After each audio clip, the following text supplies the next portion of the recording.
at the beginning of the night, I think there's definitely a far more far-fetched prediction that you could have made, considering I think this was the finals of a DNA in the past, not too many months ago.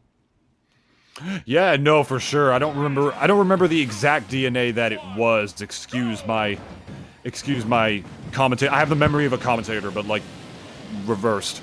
So it's I like resemble that remark. yeah, it's like an elephant that got hit in the head. Here is the different though. It looks like we're gonna get a little bit of a button check for these guys though, just swinging for the fences first.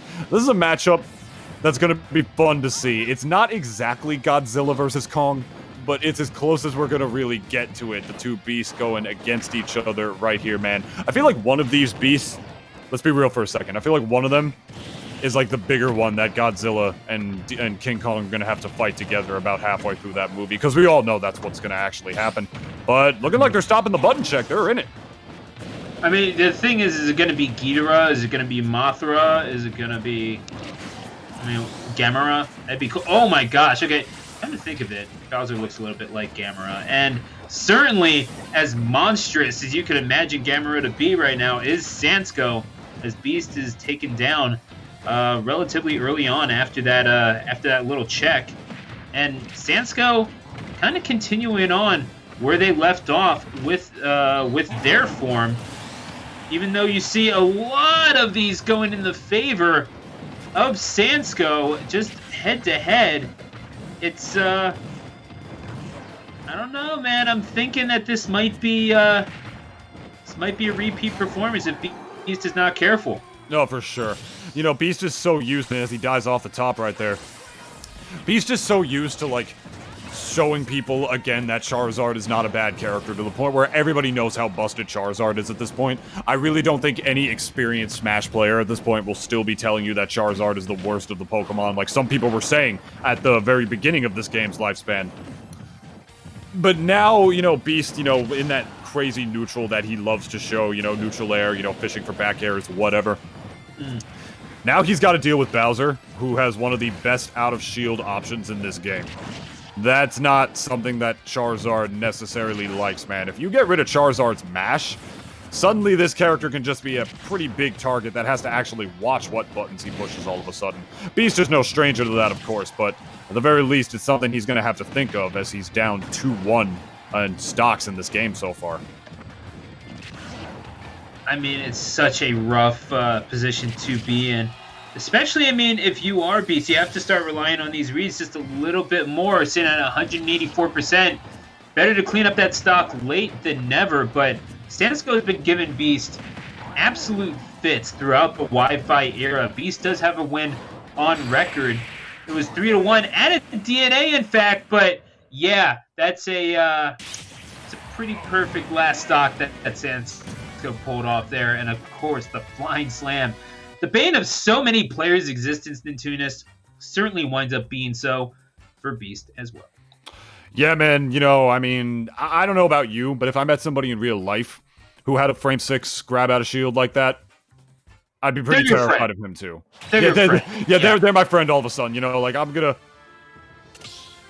offer you a cookie or something, whatever I have on me, like, hey man, you a TO, I'll cast your event, I'll pay you to do it.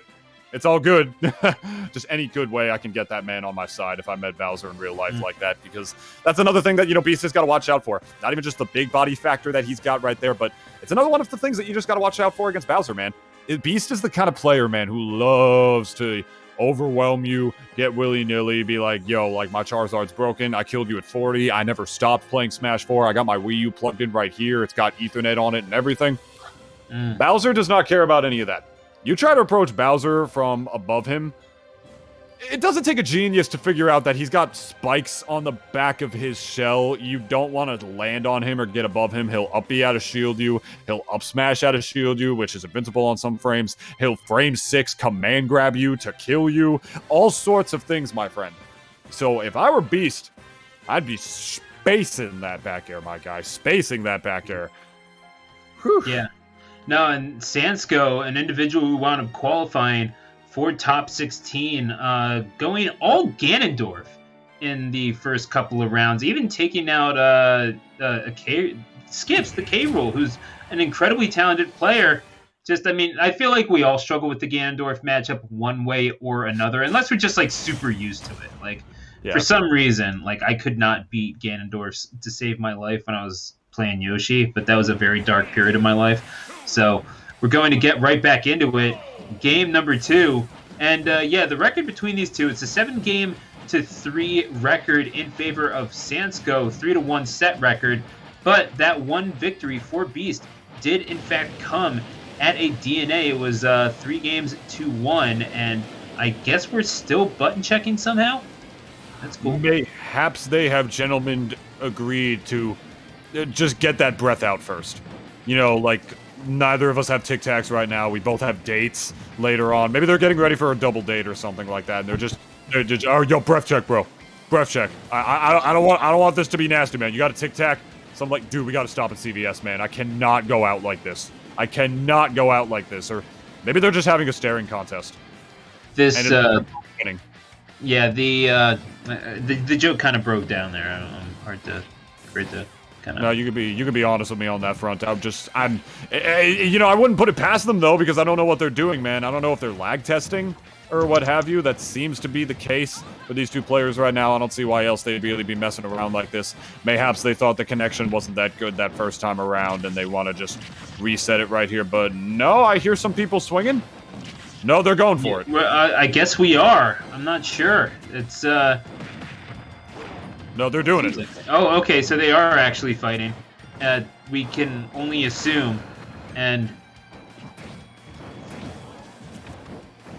yeah, it's looking like that is the case, as Sankso is going to be the one to take the first stock right there with what I believe was an up smash, and now again, Sankso just sort of crouching this time around. Maybe there were some changes to the meta that we weren't exactly aware of that are causing, you know, maybe there's some unwritten rule that's under there that says after every stock you have to, you know, have a quick little staring contest with your opponent to decide what happens after that. But they're going at it again right here as Beast is going for the edge guard and lands it. Well, I mean, that's one way to do it. What in goodness? I'm still not even quite sure what's happening, if I'm being completely honest with you. I'm as confused as it can possibly get. It's a little laggy on our ends as well, folks. So yeah, I didn't want to say that out loud. Yeah, it's laggy on their ends is what's going on. Yeah. Oh, is it really? Yeah, so what we're seeing I'm is, looking at a PowerPoint. Like I was just, yeah, well, the problem is you're getting a stutter on the production software end as well as a stutter on the. So it's like you get double the stutter. Yeah. But one way or another, I guess the match is moving forward. So. Yeah. No, that's we'll get it worked out, folks. It's just some technological differences, but that is the nature of some of these online broadcasts, and we appreciate your patience. Hopefully, you are entertained as we are befuddled. So I can only imagine that this is how Sakurai shows his new employees how to animate background characters and stages. Honestly, frame by frame. Okay, so no one is going to get this unless you're like old as crap like me. The crowd looks like a crowd from Wayne Gretzky's 3D hockey. It reminds me a little bit of that, as yeah, obviously that stock is going to be taken. They kind of remind me of, like, in real life crowds at actual sporting events right now. You know, the cardboard that we got going for us at some of these things, man, because if you actually zoom in on those people back there, they are flatter than half of my jokes have been throughout this broadcast. It's a sight to behold, to say the least. Nintendo really spared no expense that time around. Oh boy. It's like it's like if a sports team could somehow get the cardboard cutouts that they've had for COVID, like just sort of animated. Like that's what it kind of reminds me of. It'd be so funny because, you know, like the whole point is obviously like to, you know, simulate a crowd, social distance a little bit. But if they hired little puppeteers to like go underneath them, right? Just start bobbing them up and down, you know, make them a little lifelike. It would defeat the purpose because then there'd be like an actual human being there and you're accomplishing the exact opposite of the purpose as to why you have them. But it's not going to matter. Sankso is going to seemingly take it 2-0 over Beast. So it turns out that was a big old punch at the ledge that wound up doing it. Saw that on the replay that we have there, and by replay I mean watching the stream right along with y'all. And there was a question in the chat. That was Wayne Gretzky's 3D hockey for the N64. So it's still fun to this day, by the way. Like, even if you're not a hockey fan, because it just reminds me so much of like weird 90s hockey stuff that just A, doesn't exist anymore, and B, is so kitsch that I just can't help but love it. So, I don't think you want to talk about hockey right now, Stu. Look, okay, yeah, the Flyers lost last night 9-0. I know. But they're winning tonight, I think. Hang on. Am I going to